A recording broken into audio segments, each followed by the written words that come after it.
Andika NIM 17061111000023 Program Studi Pendidikan Guru Sekolah Dasar Universitas Trunojoyo Madura. Di sini saya akan menyampaikan sedikit tentang kegiatan PLP 2 ya, di mana tahun ini berbeda dengan tahun-tahun sebelumnya. Jika tahun sebelumnya PLP 2 dilaksanakan dengan terjun ke sekolah karena pandemi COVID-19, teknisnya dirubah dengan melakukan praktek mengajar di lingkungan sekitar dengan tetap memperhatikan protokol kesehatan. Kegiatan praktek mengajar dilaksanakan 2 kali, untuk pembelajaran pertama dan juga pembelajaran kedua. Tentunya ketika melaksanakan praktek mengajar ada beberapa tantangan yang ditemukan.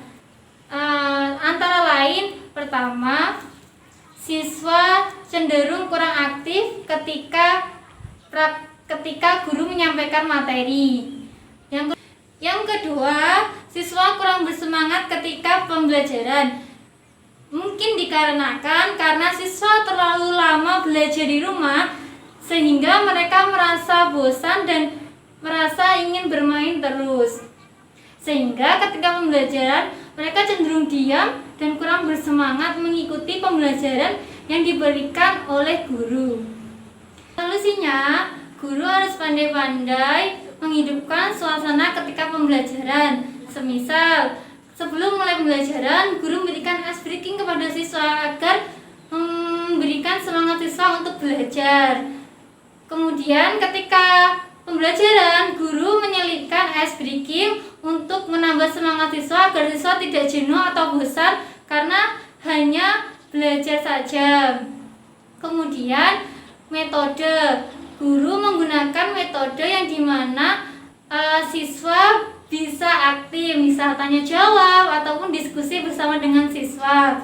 Kemudian ketika pembelajaran, guru juga harus aktif menghadirkan media-media, baik media sederhana ataupun media yang berbasis multimedia seperti video ataupun PP, PowerPoint, video animasi dan lain sebagainya agar siswa lebih paham akan materi yang disampaikan oleh guru. Saya akan menunjukkan media pembelajaran yang saya gunakan ketika praktek mengajar.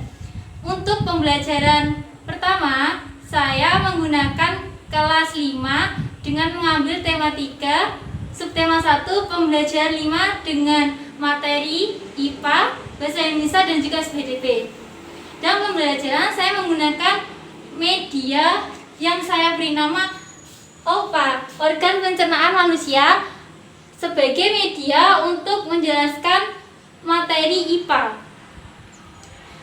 Baik, selanjutnya cara kerja dari media ini adalah sangat mudah, di mana nanti siswa diminta untuk maju ke depan secara bergantian, kemudian mengambil kartu yang saya pegang, dan cara kerjanya seperti ini. Ketika siswa sudah mendapatkan kartu, siswa akan mencocokkan kata yang ada dalam kartu dengan gambar yang ada di sini. Semisal seperti ini, siswa mendapatkan kartu dengan kata kerongkongan. Nanti siswa akan meletakkan kartu ini sesuai dengan gambar. Misal siswa mengerti dengan materi kerongkongan, mereka meletakkan di bagian sini seperti ini. Kemudian mulut diletakkan di sini, dan seterusnya. Dengan begitu, guru akan mengetahui apakah siswa sudah memahami atau belum materi yang dijelaskan oleh guru.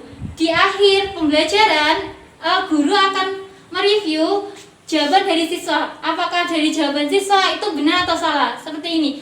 Misal di gambar pertama ini adalah mulut. Nah, kemudian siswa meletakkan mulut, jadi jawaban siswa adalah benar. Kemudian bagian kedua, kerongkongan. Mereka meletakkan kartu yang bertuliskan kerongkongan, berarti jawaban siswa benar. Selain media ini mempermudah siswa dan juga menarik perhatian siswa, karena mereka selain melihat, mereka juga melakukan dengan bermain kartu.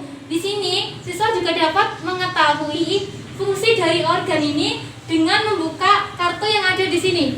Di sini ini kan organnya mulut. Siswa bisa membuka seperti ini. Di sini sudah ada keterangan fungsi mulut seperti apa dan pengertian mulut seperti apa. Seperti itu. Dan juga organ-organ lainnya sama. Cara kerjanya dan penjelasannya sesuai dengan panah yang ditunjukkan. Di sini ada lambung, terus kerongkongan, ada anus. Di sini juga ada penjelasannya. Seperti itu.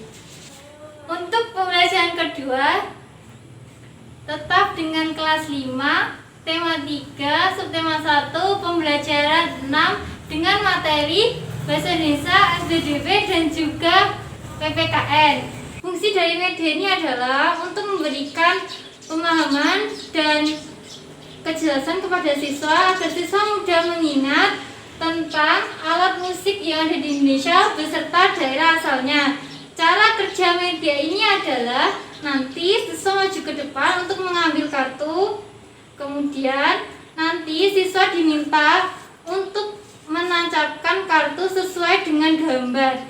Jadi semisal mereka mendapatkan kartu yang terdapat tulisan Papua, nanti siswa diminta untuk menancapkan kartu ini di gambar alat musik yang berasal dari Papua. Jadi nanti mereka menganalisis mana alat musik yang berasal dari Papua, lalu mereka menancapkannya seperti ini. Nih. Kemudian lagi nanti mereka menancapkan kembali kartu, misalnya tulisan Riau. Nanti mereka mencari alat musik mana yang berasal dari Riau. Semisal ini. Dan seterusnya. Cara kerja medianya seperti itu. Nanti di akhir setelah semua siswa maju ke depan, nanti guru akan mereview apakah jawaban dari siswa itu benar atau salah. Misal di sini ada Tifa. Tifa berasal dari Papua. Benar? Benar. Kemudian angklung. Angklung benarkah berasal dari Riau? Jawabannya adalah salah. Ketika salah nanti guru akan mencabut kemudian meletakkan di mana seharusnya kartu ini ditancapkan.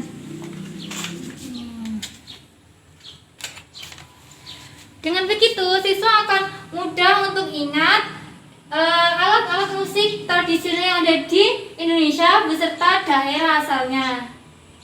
Akibat pandemi COVID-19 atau karena virus corona, siswa yang biasanya belajar di kelas bertatap muka dengan guru dan teman-temannya sekarang harus belajar di rumah. Tapi pembelajaran daring juga menimbulkan permasalahan yang muncul di lingkungan siswa. Antara lain, beberapa dari siswa tidak semuanya memiliki Android. Ada beberapa dari mereka yang belum memiliki Android, sehingga mau tidak mau mereka harus berusaha agar mereka tetap bisa mengikuti pembelajaran yang diberikan oleh guru. Yang kedua, kita lihat bahwasanya pembelajaran daring hanya mengumpulkan tugas ke guru, sehingga anak-anak lebih banyak bermain daripada belajarnya. Selain itu, pengawasan dari guru juga kurang, karena guru hanya bisa mengawasi melalui orang tua, tidak bisa mengawasi langsung. Sedangkan siswa membutuhkan pengawasan dari guru. Ketika mereka tidak paham suatu materi, mereka akan kebingungan. Biasanya mereka mencari jawaban dari internet dan lain sebagainya. Tentunya jawabannya kebanyakan mendekati benar.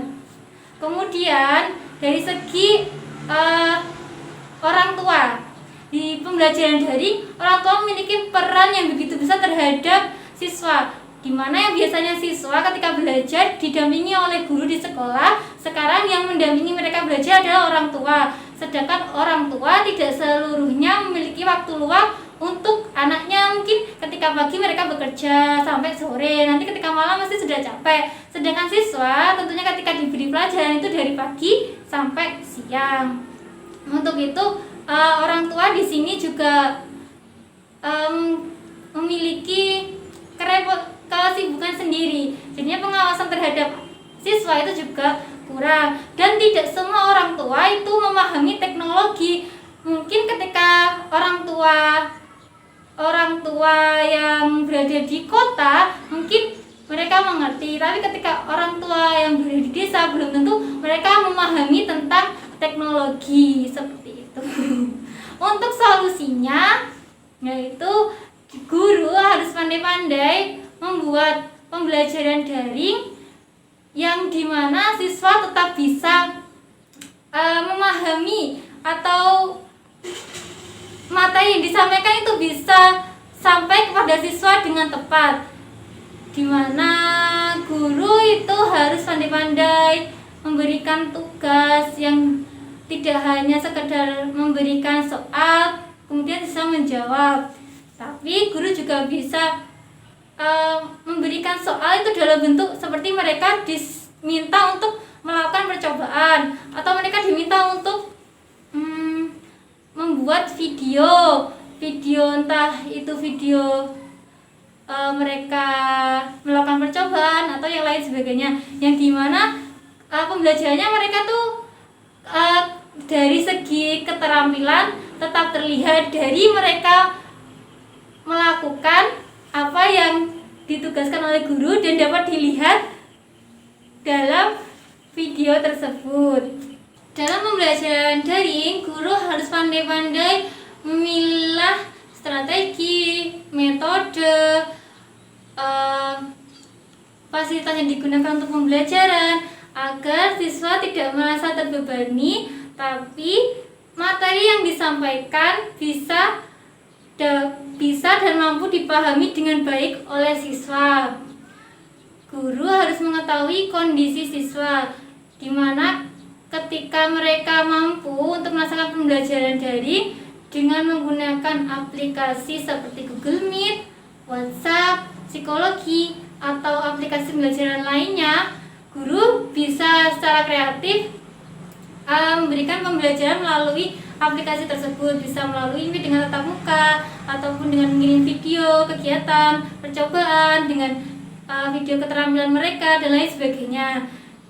Tapi guru juga harus memperhatikan sisi lain dari mereka. Bagi mereka yang kurang mampu dalam menjangkau fasilitas untuk pembelajaran daring, semisal yang tidak memiliki Android atau tidak memiliki paketan yang cukup, guru bisa mengalihkan dengan aplikasi yang ringan seperti WhatsApp ataupun mengirim gambar kegiatan mereka belajar dan juga video, di mana guru harus pandai-pandai memilih strategi, metode yang sesuai dengan kondisi mereka, tapi harus tetap inovatif sehingga materi yang disampaikan bisa diterima oleh siswa dengan baik sehingga tujuan pembelajaran dapat tersampaikan.